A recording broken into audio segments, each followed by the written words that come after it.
Merci, Monsieur le Président. Monsieur le Président, comme on l'a défendu ici, nous sommes contre cette proposition de loi d'interprétation. Mais comme on veut maintenir cette loi, à titre subsidiaire, on propose des amendements pour revenir à la loi initiale. Allez-y directement à la lecture, s'il vous plaît. J'explique d'abord. Allez-y. Pour l'exposé des motifs. Allez-y à la lecture de l'exposé. Monsieur le Président, j'ai 5 minutes. Allez-y à la lecture. Oui, mais j'explique d'abord. Je vous ai invité, vous n'avez pas 5 minutes. Je vous ai invité pour lire l'exposé des motifs. Président, vous lisez ou bien vous exposez un autre va venir. Je lis et je présente l'amendement, Monsieur le Président. Non. L'exposé des motifs et l'amendement. C'est ça. Allez-y directement à la lecture de l'exposé des motifs. Mais je lis et je présente l'exposé des motifs. Le présent amendement vise à rétablir le principe de l'égalité des citoyens devant la loi tel que garanti par la Constitution du Sénégal. C'est donc pour respecter ce principe et éviter toute interprétation orientée que le présent amendement est proposé par l'insertion d'un article 1er-1. Article unique -1, il est inséré après l'article 1er de la proposition de loi numéro 5/2025 portant interprétation de la loi numéro 2024-09 du 13 mars 2024 portant amnistie, un article 1er-1 ainsi libellé.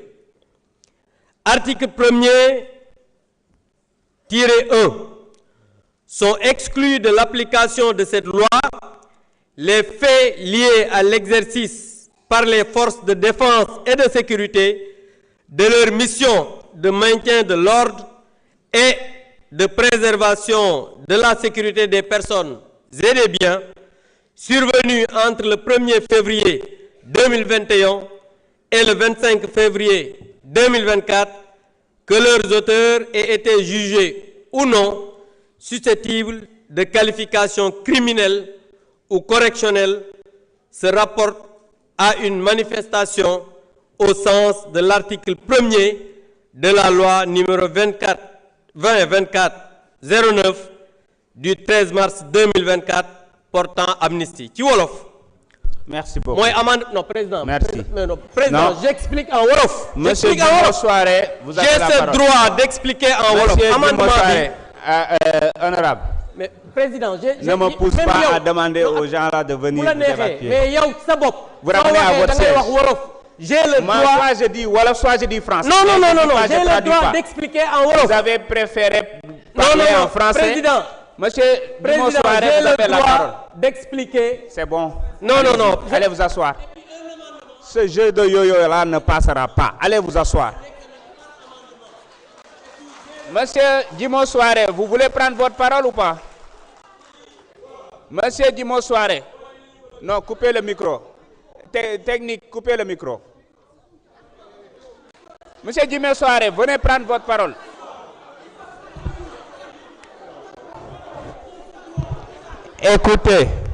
Écoutez-moi bien. C'est bon. Djimo Souaré, vous prenez la parole à partir de votre siège. Activez. Allez-y, vous avez la parole, Monsieur Souaré. Monsieur Souaré, vous avez la parole. Monsieur Souaré, vous avez la parole. Allez-y. Ce n'est pas possible. Lisez vos exposés de motifs, s'il vous plaît. Arrêtez ce jeu-là. Je vous respecte beaucoup. Lire les mané. Djimo Souaré, si vous ne lisez pas, je passe à l'autre. Je suis catégorique. Vous n'aurez pas la parole. C'est Djimo Souaré qui va lire l'exposé. Ensuite, le suivant va venir. Après, non, j'ai dit non et non. S'il vous plaît, asseyez-vous, madame. Je vous respecte beaucoup. Je vous respecte beaucoup. Asseyez-vous. Je ne vous donnerai pas la parole. Merci. D'accord. Merci. Je l'assume. Allez-y, Monsieur Souaré. Allez-y.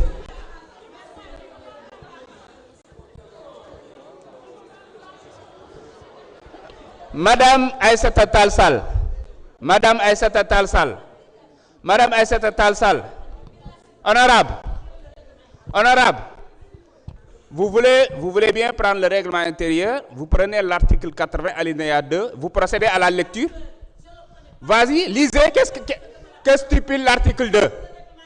Que stipule l'article 2 de l'alinéa 2 de l'article 80? Bon, je vais lire pour le public.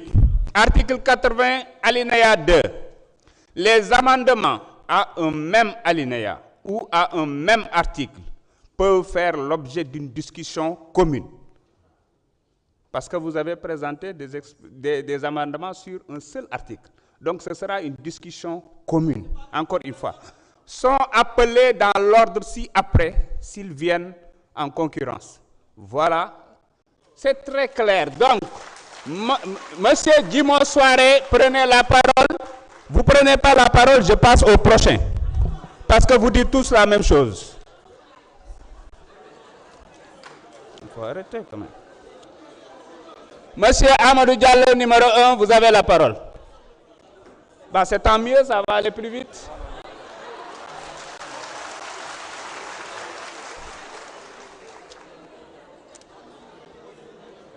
Numéro 3. Mais ils ont écrit 2 fois les noms, les signatures. Ça, c'est 3. Ça, c'est 2. C'est toujours lui. Ouais. 3, c'est encore lui. Numéro 4, Amadou Diallo.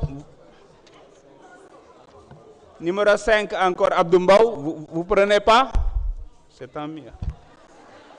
Numéro 6, Amadou Diallo, numéro 1. Numéro 7, Madame Sohnaba. Numéro 8, Mamadou Diaw. Voilà, lui.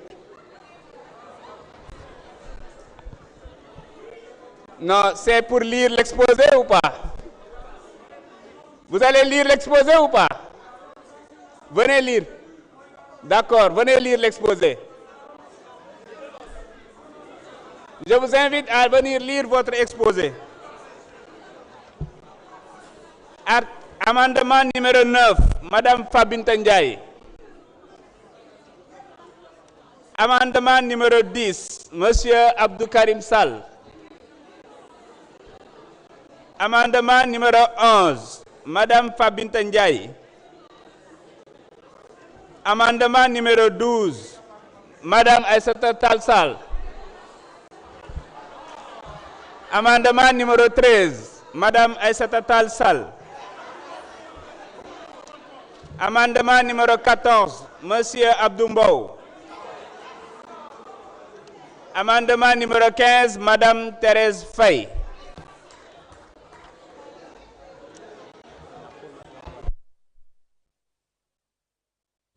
Alors, pour l'amendement numéro 1, est-ce qu'il y a une opinion contraire? Oui, honorable Aïb Dafé.